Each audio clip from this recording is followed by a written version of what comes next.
Right, what am I looking at today? Boosh. Well, it is a light that I've been looking at for a period of time. That's why this is already open, so I've carried this for a couple of weeks. And it's a Keychain flashlight, so I'm praying and hoping here that I can make this video under an hour. So let's see if I can do that. So anyway, what is this? This is the Nitecore TIKI. Now, avoid all the rest of this stuff here. This is the Chinese version, so not everyone's going to be able to read that. But I'm going to go over it in English, obviously. So when I first saw this, I thought, hang on a minute, I recognise this. Now I looked at the light and then I realised that I have something very similar. And I think I've gone over this in a couple of videos. I think I did it on the Keychain comparison I did outside and another video. In fact, I compared the beams of both of these, so I'll put a link, well, I'll put it in the description there, but that's it up there. That's the video that I did. So if you want to have a look at that, you can, and it's a direct comparison because I think that's important because they're so damn similar. I mean, I'll take this out the box. So this is the box that it comes in. Very simple, so boosh, get rid of that. There's no instructions. So this is the Nitecore TIKI on the left here. Now this is the Rovyvon, the Rovyvon A8 Aurora as they call it. Now look at the similarities. Let's put them together. Very, very, very similar. I mean, as I'm sure you can see, not a lot of differences. The bezel's slightly bigger on the Nitecore on the left here. The button is slightly fatter and not as tall. This has 3 auxiliary lights, whereas this only has 2. And as you can see, the auxiliary lights on the Rovyvon are behind a clear section, whereas here it's behind a sort of roughed up section, which gives you a slightly more diffuse light, although it still does work and I'm very happy with it. So very, very similar. So when I first saw these together, in my own mind, I was thinking, hang on a minute. Is Nitecore just doing nothing but a knockoff of the Rovyvon, and it's going to be a load of rubbish, and how dare they do this? Who do they think they are? That's what came to my mind. And when I'd stopped thinking about that, I thought, well, there's only one way to find out, isn't there? Stop waffling and let's have a look at it. So we'll put that to one side for a second and we'll concentrate just on this light, and then I'll discuss the similarities at the end when I do some more comparisons. Okay, so the Nitecore TIKI, now this is using a Osram P8 LED, if I remember rightly. Yes, the Osram P8 LED, which I was happy to see because I'm sick of all the G3 lights that I've been looking at recently, and going back and looking at the older ones, that's what a lot of them seem to be using, the G3s. This will produce a maximum of 300 lumens, so there's 300 lumens. You can go straight to its maximum output there. It does have a step down, but we'll go over that in the runtime section. So it's using a TIR, so I'll show you that there. So you have the LED, and then behind that you have a solid piece of plastic, which is designed to give you diffuse beam. Because this is a Keychain light, I'm not going to bore people with going over the beam types, but I'll quickly, very quickly, without drawings, discuss it. So in general, the sort of output that you're going to have is you're going to have something like on a Keychain light anyway. These aren't throwers, so we're just going to go over an orange peel reflector and a TIR. So there's an orange peel reflector, so you can see the LED in the middle there, and it's surrounded by empty space, and the surroundings there are a reflective material, but it's not smooth. Now what that's trying to do is it's trying to give you a little bit of throw, but it's trying to define the areas in a better manner. So for example, here's my current EDC key setup. I mean, I've got my Tile Pro and all of that, and I use the TI3, if I remember that right. Yes, the TI3 by ThruNite. Now again, that's a orange peel reflector if it focuses there. So what sort of beam does that give you? Well, let's have a look. So we'll put that on a high output there. In fact, I probably need to charge the battery. Yeah, I do. Okay, which is another thing that I'm going to come to at the end of this review. So okay, we'll go back to this one as an example. So we'll put this on high. There you go. Right, so you've got these marked zones. So you've got your spill zone, which is the light directly from the LED, and this is the light that's going to push forward. But they're quite, it's not obscuring detail too much. You can still see the T on this T for Trek here. Now this is going to diffuse the light a lot more. Now bear in mind, this is 120 lumens or thereabouts anyway, and on 300, look, it's very diffuse. There is something of a zone there. Can you see between my fingers there? There's something of a hot spot there, but it's very hard. It's only defined on certain surfaces and structures, and if you pull back, it's very hard to see. Not a lot of artifacts. I was happy with this, although if you hold and twist, there's a few tiny, it's certainly not flower petaling because it's not a smooth reflector, but there's a few tiny little artifacts that you can see on white walls, but for a Keychain light, it's absolutely fine. So most of the stuff you're going to do with a Keychain light, this is going to be like your backup light. So most of the things you're going to do with this are going to be up close. Now, with that in mind, 300 lumens is more than enough for up close stuff. You know, trying to find something, pointing it to your feet and walking, using it in a room or in the car or looking under the car and things like that, in a garage or any of that sort of stuff. That is the right amount of output. And for this size, I think it's about right, because as you can see, the battery isn't that big. Now, the battery is that silver package there. So from here to here, you see the silver package inside the section there. Now, it's USB rechargeable, but we'll go over that. So I think that's because it's only, I think it's about 130 milliamp hour battery, which is the same as the Rovyvon.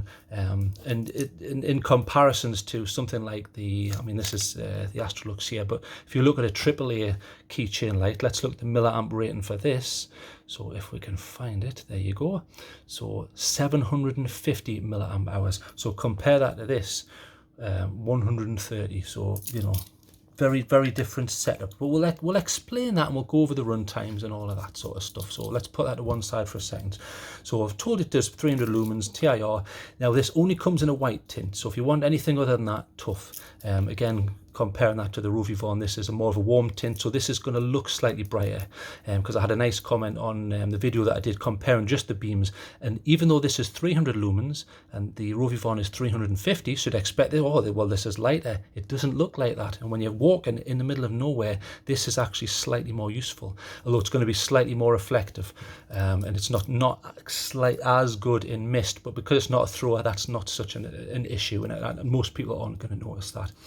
So now it also has a secondary mode. In fact, it has two secondary modes. It's got a UV mode, which I think it's about 365 nanometer range. So nanometer range, what I'm talking about there is the frequency of the light that's coming away from that, and it also has a high CRI light. Now, I think the CRI from this is about 70. Now, CRI is just colour reproduction index. In other words, the higher the colour reproduction index, the less of a strange colour cast you get and a better representation of all colours available. So if you imagine something like, if you go to like a tanning salon or something like that, or you're using a grow light, you get this awful purple colour cast and everything looks bloody awful, for want of a better expression. You're just getting a very short bandwidth of light and nothing else, and it doesn't represent colours very well. So that the more you're able to represent colours, the more beautiful things look and the more true to life they look. In other words, when I say true to life, I mean more like natural daylight anyway. So this has a very high CRI of 90, but we'll go over that when we go over the UI. So this is only an IP66, so yes, it's dust proof, but it's not waterproof. Now the reason it's not waterproof is because of this here. So it's not perfectly sealed. It can't be perfectly sealed because you need to use a USB, micro USB to charge it. Now they don't give you a cable with this. I realise their excuse is going to be, aha, we're saving the environment, which is, they're not saving the environment, they're just trying to please the shareholders and make more money, but that's up to them. Okay, so most people will have a micro USB. In fact, let's have a look. I think I've got one. There's one there. So there's a micro USB cable. So obviously there's your two ends, and we'll just check it out. We'll just make sure that it works because I want to show you the functioning of that. So we'll plug that in there. Has to be of a certain orientation. I would have rather have seen type C, but I realise as soon as I say that, people in the comments will say, oh, it makes it 1/4 millimeter bigger. I don't care if that's 1/4 millimeter bigger. I really don't care. Look at the size in comparison to something like that. 1/2 millimeter is not going to make my life any worse. So we'll just see if that works. Right, there you go. So let's have a look. Right, so this will do. So we'll just plug this in and see if it charges. There you go, it's charging, and it's taking a very small amount of charge there, 0.1 of an amp. Ignore that figure on the left there at about 5 volts. So it trickle charge basically, but such a small battery, you don't need it to be zapping the battery and cooking it like a steak on a Texas barbecue. So that's nice to see. And when this light goes out, this little blue light, that means it's finished charging, and you can just take that out. So brilliant. I've like I say, I've used this for a couple of weeks. I've charged it on computers, I've charged it in the car, and I've charged it with power banks. Never had a problem. It's been brilliant. It's charged pretty rapidly actually. Okay, so drop rating is only 1 meter. I would have preferred to have seen more. I don't understand why the drop rating is only 1 meter. They're saying if you drop it from 1 meter, it's going to survive. It's a light key ring, so I can't imagine. And with this metal near this, and there's this is plastic, this isn't going to break or shatter. I don't know why that drop rating is so low. I would have preferred it to have seen at least 1.5 meters, but okay, it's a cheaper light, so I'll accept that. Okay, so let's go over the UI. Now, UI is very, very simple. If you do want to use it just quickly, you just press and hold and you get straight to maximum. So there's your 300 lumens. Now in 300 lumens, that's what they term as the high mode. You get 30 minutes out of that. I think that's fantastic. Now, I've discussed this before. I once went geocaching and all I had was this, and it got dark, and I didn't think it was going to get dark. Now, it took me 20 minutes to get back through some woods, and the trees were very, very close in. If I hadn't have had this, I wouldn't have got back. And it's one of the reasons why sometimes I say I like lights like this. This is the Claris Mini one, but you're not even getting 20 minutes out of this. You're getting about 15 to 20 minutes at best. On the decent setting anyway like that. So I like the size of this, but I don't want to carry it because this is going to give me a slightly longer runtime. And in regards to this, runtimes have been brilliant, and I have done some testing which I'll discuss later on. So there's your main mode anyway, so it's either on or it's off. Now within that, you've got your double click. Now double click takes you into your normal modes. So if you want to progress through them, it's just a single click. Like that. So there's your first mode, very, very low. Now they call that ultra low. That's 1 lumen. So I'm happy to see a nice proper low mode instead of this 5 lumens and 10 lumens and things like that. Just take it straight down to sub lumen or 1 lumen. You get 40 hours out of that on a full battery. These are Nitecore's figures, not mine, because I'll go over mine later on. And then press it again. And your next one is low. Now that's 15 lumens, but you get 4 hours out of that. And I've tried that doing various tasks, and it's pretty good. It's pretty good. Then you've got medium, so that the next mode up, that's with they term that medium anyway. Now that's 60 lumens. Now they're saying that will give you about an hour. So about an hour. If you try and memorize these, you know how much you've got. You know what to work with. And then the next mode is high, so that's the highest output there. Now 300 lumens. Again, I mentioned this before. That's going to give you 30 minutes, but there is a step down. So with that in mind, I did some testing. So I'll put a little video up here. So I did some testing on runtime. So as you can see, what happened was I turned it on, I put it on the maximum setting, and then I set a timer away. So what happens is after about a minute, bearing in mind we're on high, it steps down to medium. So this is burning through the battery rather rapidly, and then steps down to medium, which is 60 lumens, which would effectively give you an hour if it was fully charged at that point. But it's slightly below that because it's already been running in high there. And then if you notice, after about 30, I think it was about 30 minutes, 31 minutes, 42 seconds or something off the top of my head, it then steps down. It then starts a slow descent to almost nothing. So it does very similar to the runtime testing that I did on the Nitecore Tube. So what happens with that is it reaches this point where it decides, right, I'm going to start ramping slowly down until it's empty. Now I gave up testing after about an hour and a half. I did let it run again after that, and it went past 2 hours, and I thought, well, this is going to go on forever, and there was a tiny bit of light coming out. But I like that system where it's giving you your maximum for about a minute, then stepping down to a mode that you can use, and then from that point, after about half an hour, it's then thinking, right, there's not a lot of battery left here, and it starts ramping down and down and down. And it's a good visual indication of the battery charge, because there's no indication of how much charge is here anyway. It doesn't certainly have a battery check or anything like that, or an e-locker, which is a bit of a shame.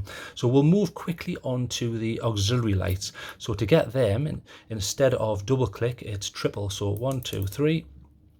So there's your first mode, UV. I haven't got a clue what that's for, unless you want to join CSI or you're checking for counterfeit dollar bills or something like that.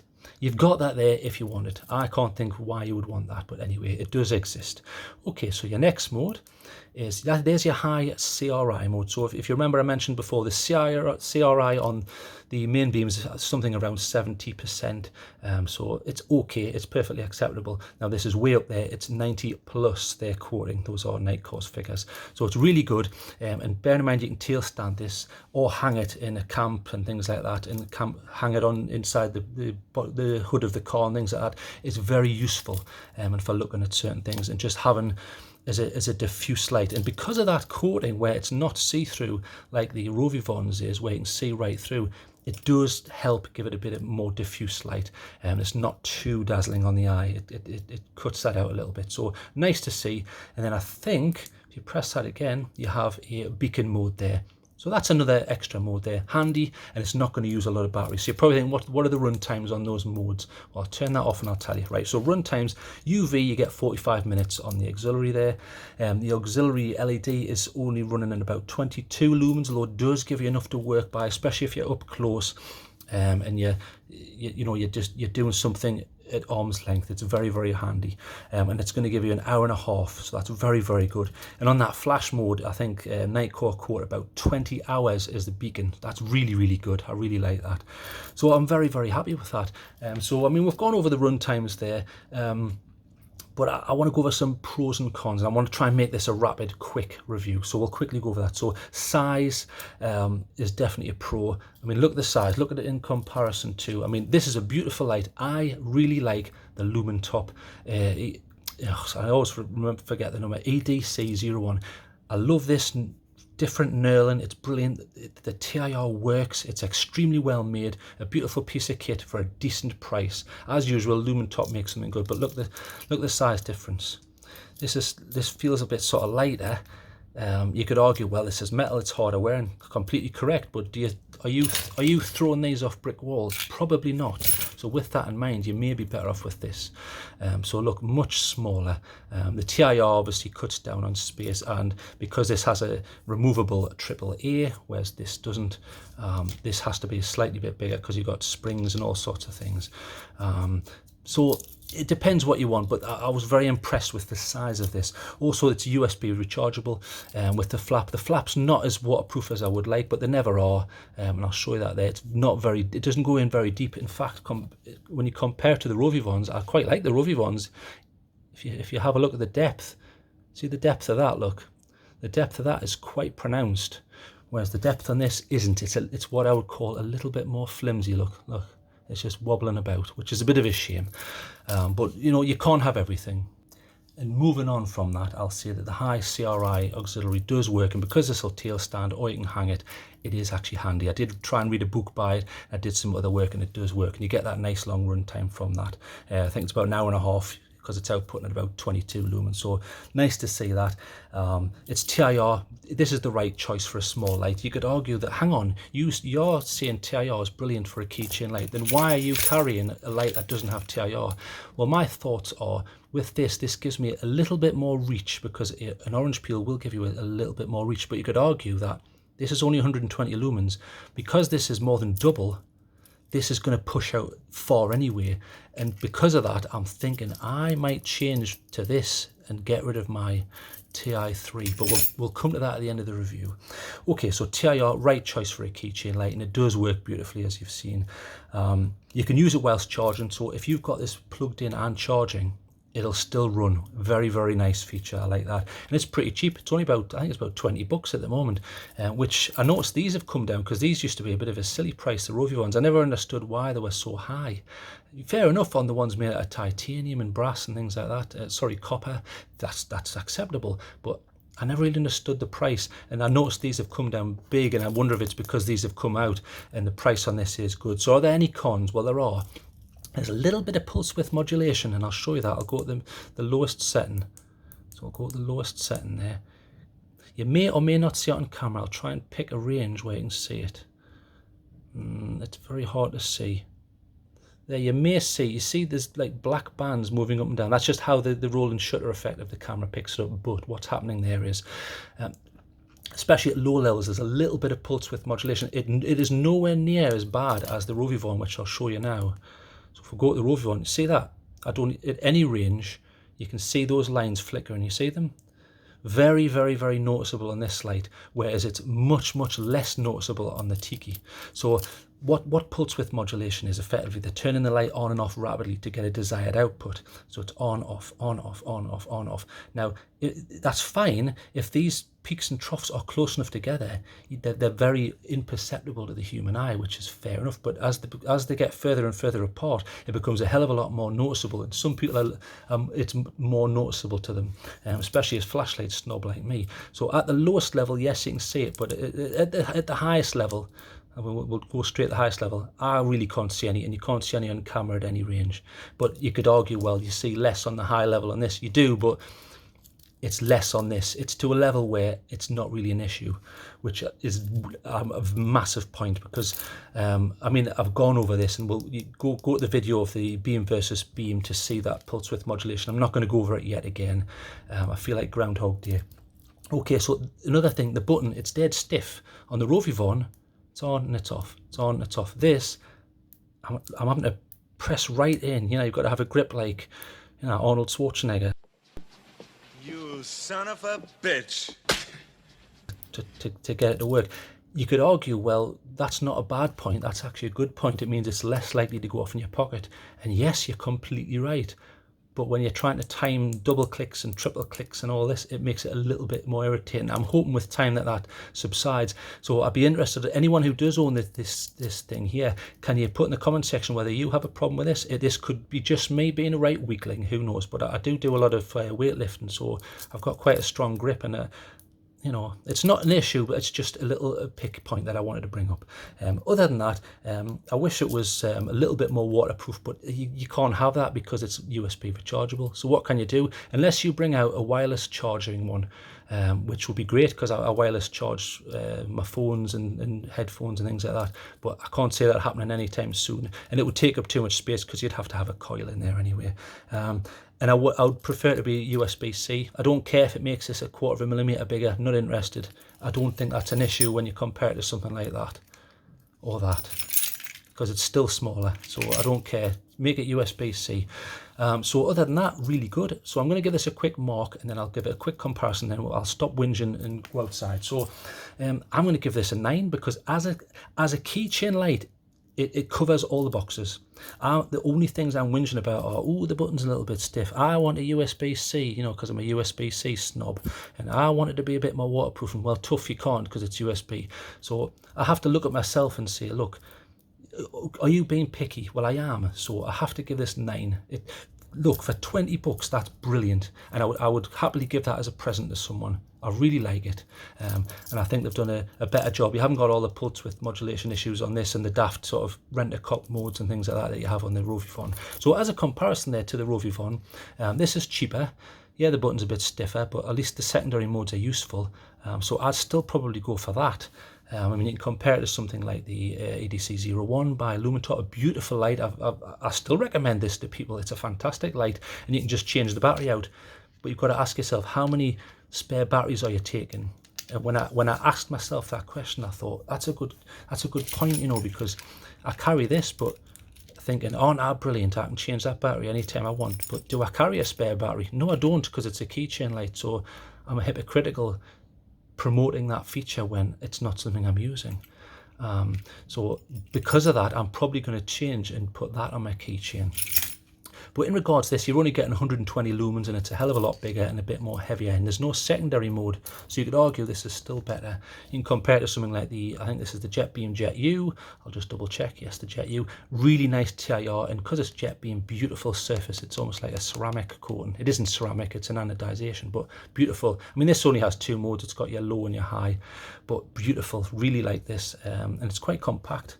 If you look, it's on par with the because they're both TIRs with the Lumentop there. So again, only 120 lumens though. You could go for something a lot smaller. So you could go for something like the Claris Mini one. Beautiful TIR, it works. It's a micro lens TIR. So I'll just show you that there. Beautiful, nice diffuse beam. Really like this, but the problem is the battery runtime isn't going to be very good. Although, interestingly, look, it's got a tiny little battery, but again, removable batteries are great, but are you carrying a spare? No, you're not. So it's a 10180 in there. So unless you've got a spare battery on like a little pill case or something, is that really a necessary feature? You could argue that it isn't, but it's nice to have. One thing I do prefer on this is the USB charging, which is behind a threaded O-ring section, so it's waterproof. You're not losing waterproofing by getting that, so I really like that. That is a plus point over that, but the runtime on that's a lot better, and the output's better. This is about 130 lumens. Very similar to that, I'll put that down, is if I've got it, let's have a look. There it is. The Mech Army X4S, I think, and I'll just double check. Yes, it's the X4S. I really like this. This has a slightly longer runtime than this. I'm not sure how they've achieved that because they both use exactly the same battery. But this again has the USB charging behind an O-ring section. You see the O-ring there? Brilliant. Very, very, very intelligent design. I really like this actually. I did a little bit of walking test with this, and this I really, really liked. TIR works beautifully. They should be commended for making a nice small light there. A nice large opening there. No messing about, whereas on some of them they can be a bit poor. But again, about 130 lumens, but the battery isn't going to last very long on maximum. So you're probably thinking, well, okay, what other small ones are there? Well, there's this bulky one by Astrolux, but it's getting a little bit old in the tooth. Better CRI, but you're getting a little bit of pulse width coming in there, and it's very, very bulky. Let's look at the comparison there. You know, very bulky and rather heavy. So we'll put that to one side. Also, you've got the Nitecore tube, same manufacturer, Nitecore. You're only getting about 45 lumens out of this, and the problem is the light comes straight back in your face and it ruins your night vision. You can get around that by putting your thumb over like that, so the light is predominantly going where you want it to go. I don't know why they don't just, all they need to do to fix this is literally put a piece of plastic over here, you know, like a reflective plastic or something, but they don't seem to do that. I know a new version of this is coming out, but I'll look at that when it arrives. But you've got this if you want it, but only about 45 lumens, very light. But I mean, look at the size. You know, you could argue this is, yes, it's thinner, but I mean, dear me, in volume, they're probably very similar, so I'd still rather go for this. So there's the tube. You're probably thinking, okay, what else is there? Well, from Nitecore, you've got another 3 to think of. So you've got the Nitecore tip, much bigger, more controls, no auxiliary though. This gives you, I think it's about 360 lumens on maximum. Decent light. Now this is weird. I'll turn it off. There you go. This uses it's got an LED down there, and it's almost like a frosted optic. So it's not a TIR, so it does give you a little bit of throw, but still with a diffuse beam. It does an extremely good job. This is very hard wearing, and it also has, if I move that back to that side, sorry, USB charging. And it does work, and I've used this on keychains, and it's a decent light. Pretty light, bit of metal over the top there. It does a decent job, but that's getting a bit old in the tooth because there's a version 2 of that. Now the version 2 of that is here. So I'll take it out of its holder just so you can get a proper look at it. There you go. So we'll take that out. Now, in comparison, massively heavy. This is like, you know, much more heavy and much more bulky, but it's got 2 LEDs behind a TIR setup. Now, what's the point of that? You're probably thinking, well, much more output.